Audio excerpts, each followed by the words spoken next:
Assalamualaikum warahmatullahi wabarakatuh. Halo semuanya, perkenalkan nama saya Ismail Marzuki dengan NIM 177231027. Kali ini saya ingin membuat video tutorial mengenai cara menginstal InlistLite hingga mengoperasikan InlistLite untuk perpustakaan teman-teman semuanya. Nah, InlistLite ini sendiri juga dapat digunakan untuk perpustakaan umum, khusus, dan perpustakaan lainnya gitu. Pada kesempatan kali ini saya tidak sendiri, saya ditemani oleh anggota kelompok saya. Kita dari kelompok 15 pada mata kuliah Sistem Informasi dan Perpustakaan kelas A ada Nur Cahyati, ada Nastiti Aura Istiqomah, dan ada Nabila Ratu Syawal Masita. Nah, tanpa banyak basa-basi lagi, saya ingin menampilkan proses untuk menginstalasi InlistLite ini teman-teman. Nah, cara untuk installnya pertama kita ke Google dulu, lalu kita masuk ke InlistLite versi 3.2 dari perpustasnya. Nah, ketika kita sudah masuk, scroll ke bawah dan di situ ada dari website resminya Perpusnas, Perpustakaan Nasional dengan kata kunci dukungan teknis InlistLite. Itu diklik, lalu kita akan masuk ke bagian websitenya dan akan diarahkan selama 5 detik kemudiannya. Kemudian kita masuk ke bagian installer. Installer yang ada di urutan nomor 3 di atas, lalu di platform PHP.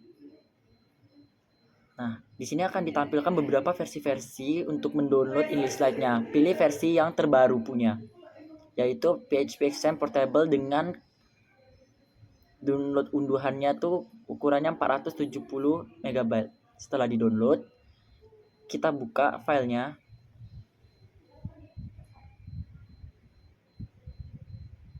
Nah, ini teman-teman pertama-tama pastikan dulu ya, filenya ini tuh berada di drive C. Kenapa? Agar kita tidak mengalami kendala pada saat running sistemnya.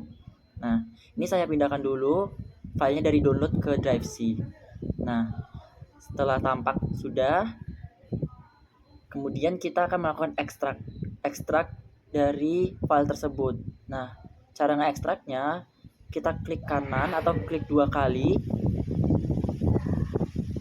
klik kanan, ekstrak semuanya. Nah, terus kita akan rename. Di sini saya masukkan namanya InlistLite versi 32, V32. Nah, ini akan melakukan pengekstrakan. Setelah diekstrak, akan muncul file SAM. Nah, file SAM ini juga dipindahkan ke C agar dapat dijalankan atau di running. Nah, setelah dipindahkan, nah, di sini saya punya 2 SAM. Yang SAM biasa itu SAM InlistLite. Saya masuk, lalu ke SAM control.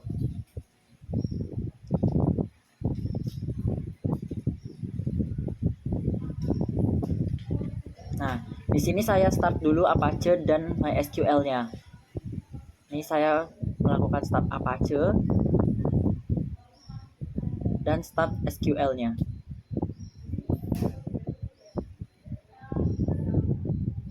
Nah, ini teman-teman kalau misalnya warnanya warna hijau berarti berhasil di running ya teman-teman. Nah, ini Apache-nya berhasil dan MySQL-nya berhasil. Lalu saya tekan ini adminnya, admin di baris Apache. Apabila keluar seperti yang pada di layar saya nih, berarti teman-teman udah berhasil melakukan penginstalan InlistLite di. Baiklah, kali ini saya akan menampilkan proses sesi administrasi. Pertama kita masuk ke back office-nya terlebih dahulu. Nah, setelah kita masuk ke back office-nya, kita itu akan masuk seperti layar pertama ini. Ini pertama kita akan mengubah nama dari perpustakaannya dengan cara klik tombol admin, lalu ke pengaturan umum, lalu ke nama perpustakaan. Di situ kita bisa mengubah nama perpustakaannya. Saya sini mengubah namanya Perpustakaan Libra. Dan jenisnya pun bisa kita ubah juga beserta dengan logonya. Di sini saya mencoba mengganti logonya.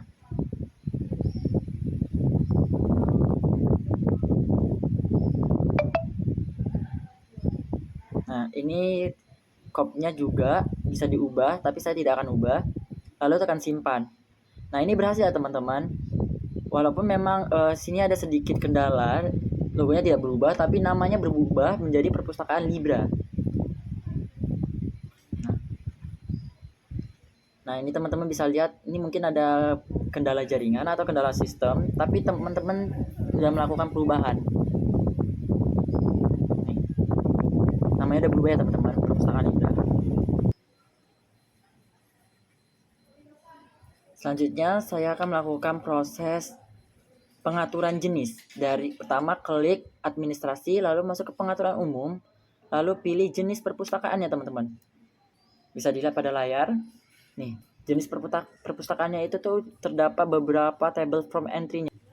Saya akan menambahkan jenisnya. Sini contohnya saya akan menambahkan jenis perpustakaan hijau. Perpustakaan ke hijau. Oke, simpan. Nah, baik. Nah, ini udah tersimpan ya teman-teman.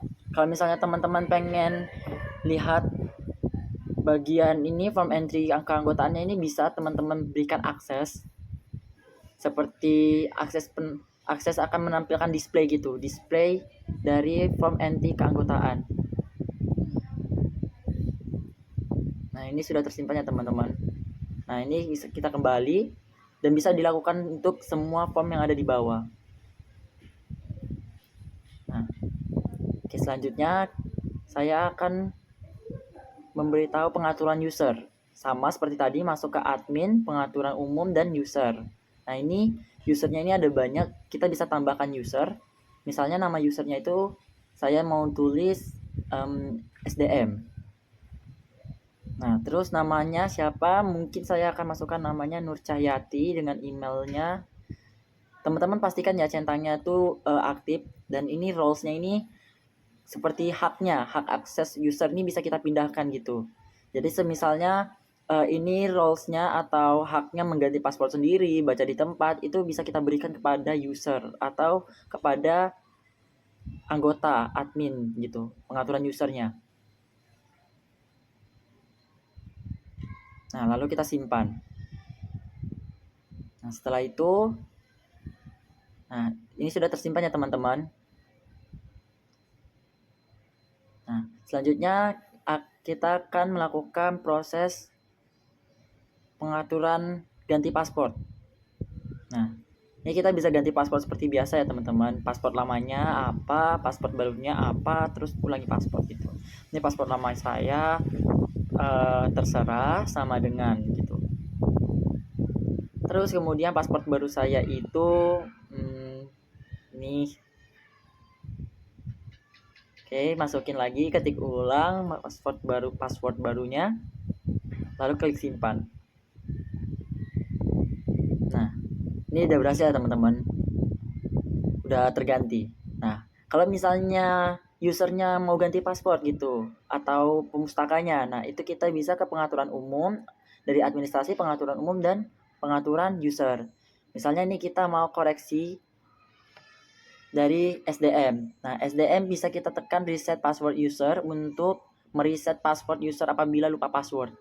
Lalu klik simpan. Nah, maka telah berhasil mereset password dari user SDM. Setelah masuk ke halaman ini slide, pada panel kiri klik menu katalog, lalu klik sub menu entry katalog. Lalu isi judul utama dari buku tersebut.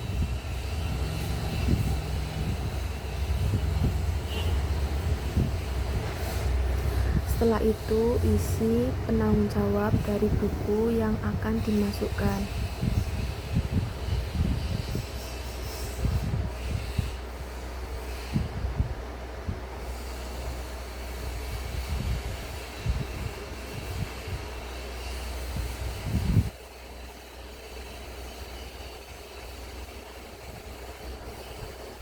Jika buku kalian ada tajuk pengarang utama, maka isi kebetulan di buku ini tidak ada. Setelah itu isi tempat terbit buku tersebut.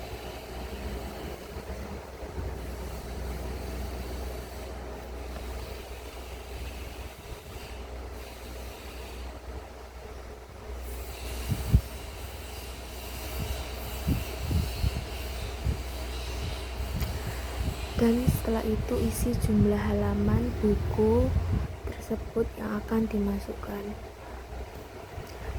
Kebetulan di buku ini tidak ada ilustrasinya. Nah, dimensi ini adalah tinggi buku yang akan dimasukkan.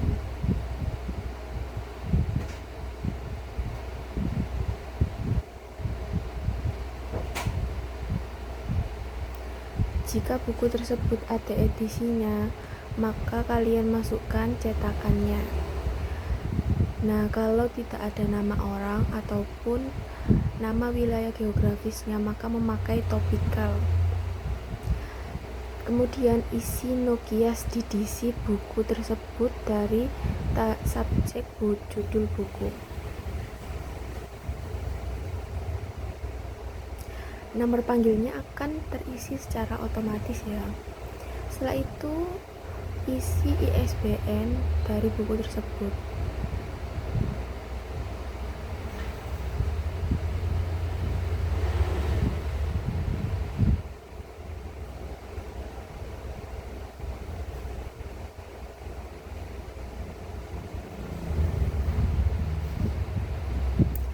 Setelah itu saya akan memasukkan bagian abstrak dari buku tersebut. Nah, yang terakhir adalah bahasa yang digunakan dalam buku tersebut menggunakan bahasa apa. Setelah itu jangan lupa klik tampil di opak, lalu simpan. Setelah tersimpan, maka tampilannya akan seperti ini ya.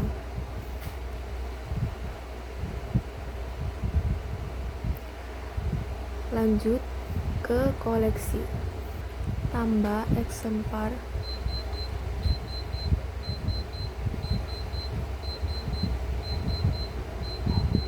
lalu kemudian isi nomor induk, nomor barcode, dan nomor FID-nya buku tersebut.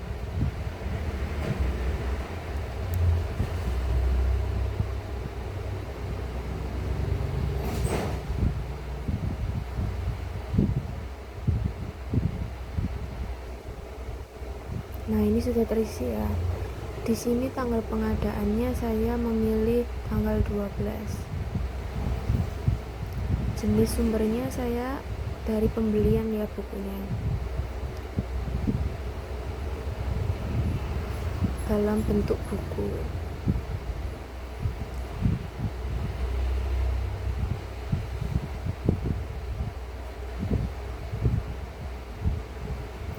Di sini saya memakai lokasi perpustakaan pusat dan lokasi ruang baca umum.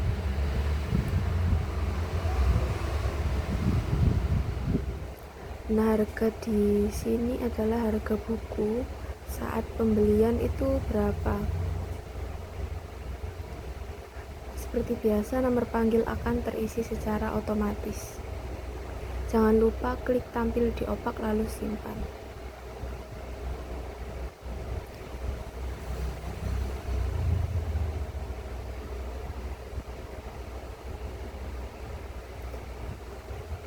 Setelah itu klik tab cover.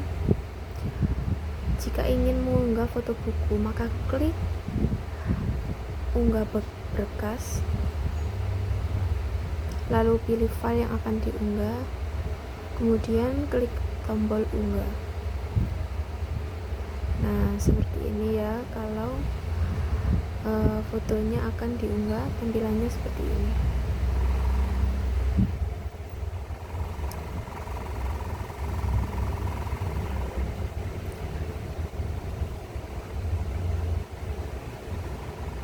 Setelah itu, jika kalian ingin ke konten digital, kalian tinggal ke tak pilih berkas.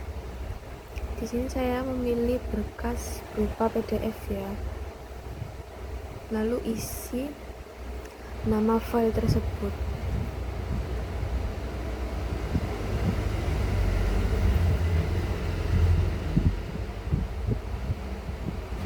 Lalu unggah.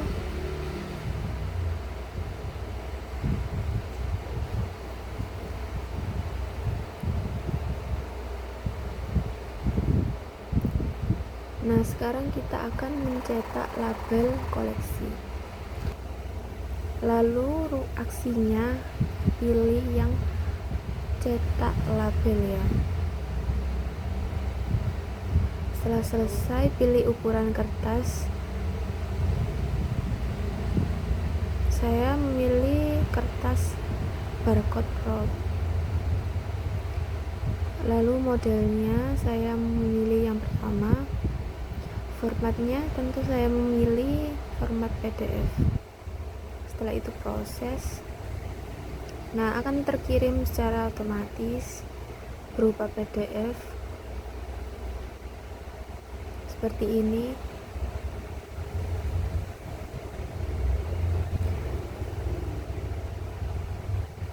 Nah, jika kalian ingin mencoba yang lainnya juga boleh ya.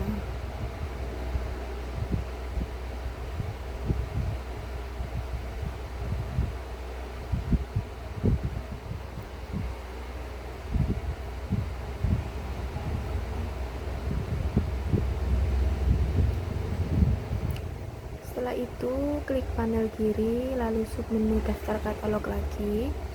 Setelah itu klik contreng. Nah, lalu di atas tersebut pilih ruas aksinya, cetak kartu katalog, lalu klik proses.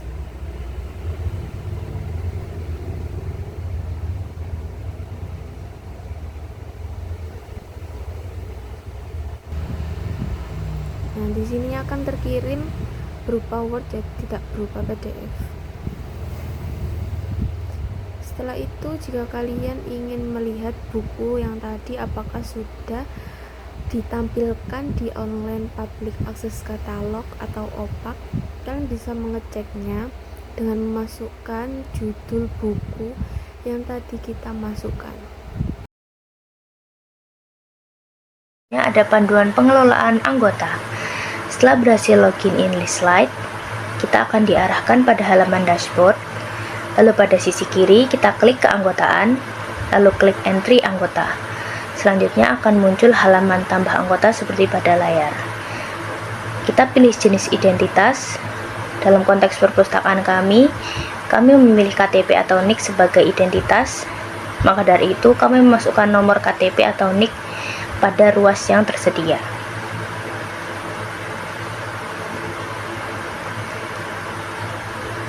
Selanjutnya, masukkan nama lengkap anggota, masukkan tempat lahir, tanggal lahir,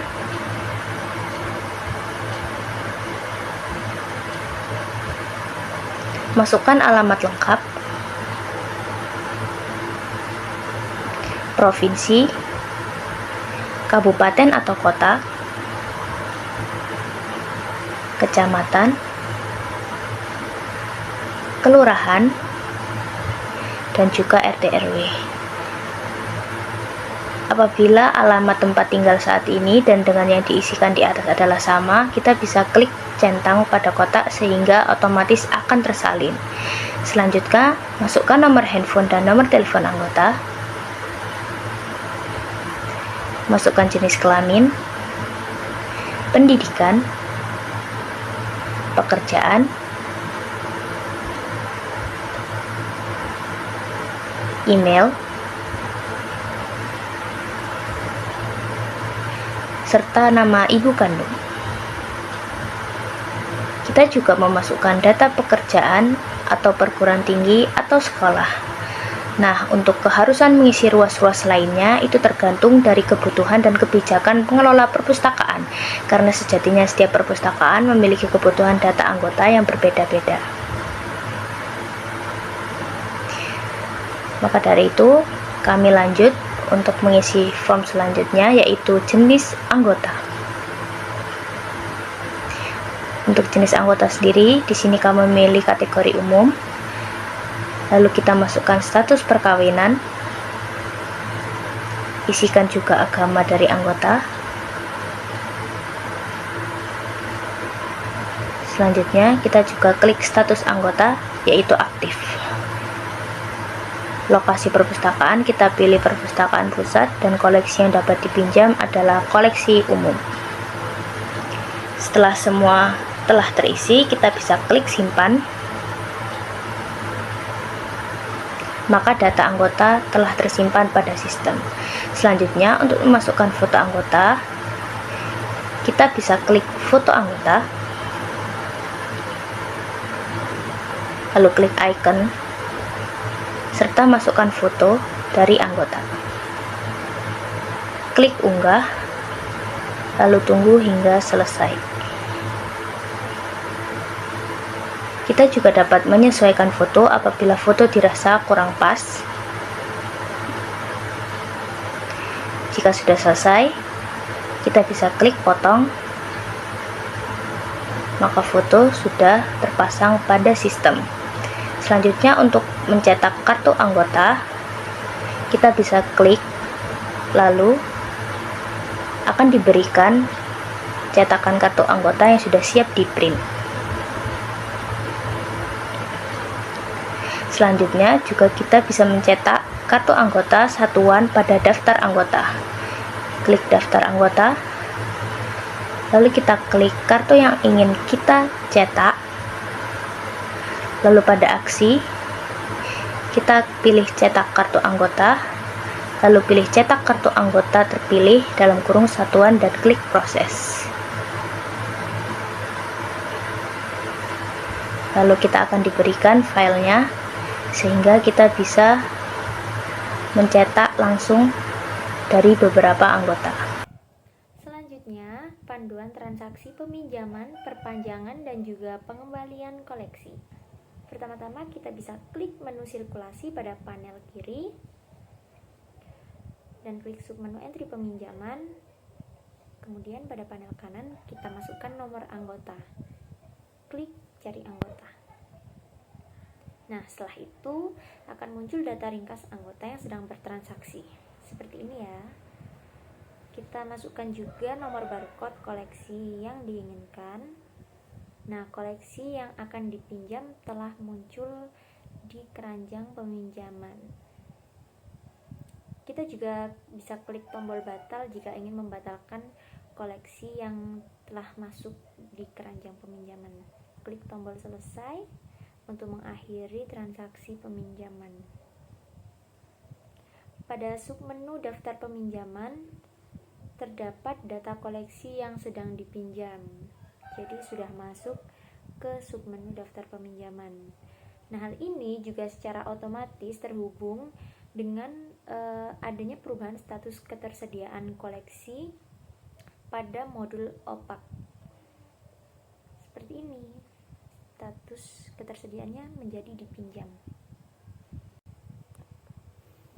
Next, saat kita klik submenu entry perpanjangan, kita bisa memasukkan nomor barcode koleksi yang akan dikembalikan.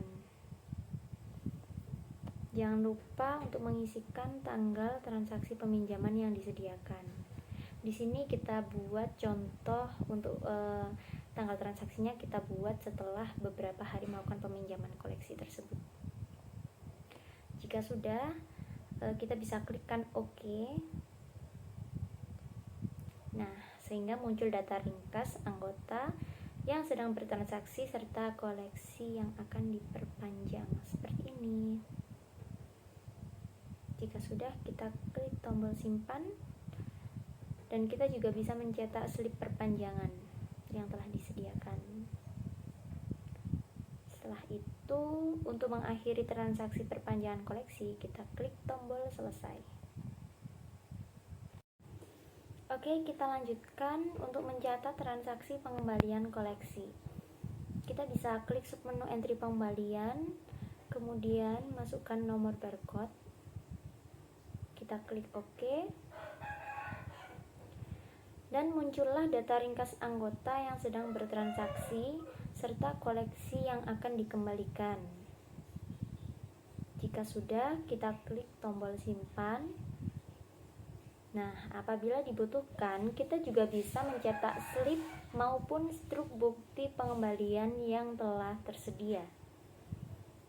Jika sudah, kita klik tombol selesai untuk mengakhiri transaksi pengembalian koleksi.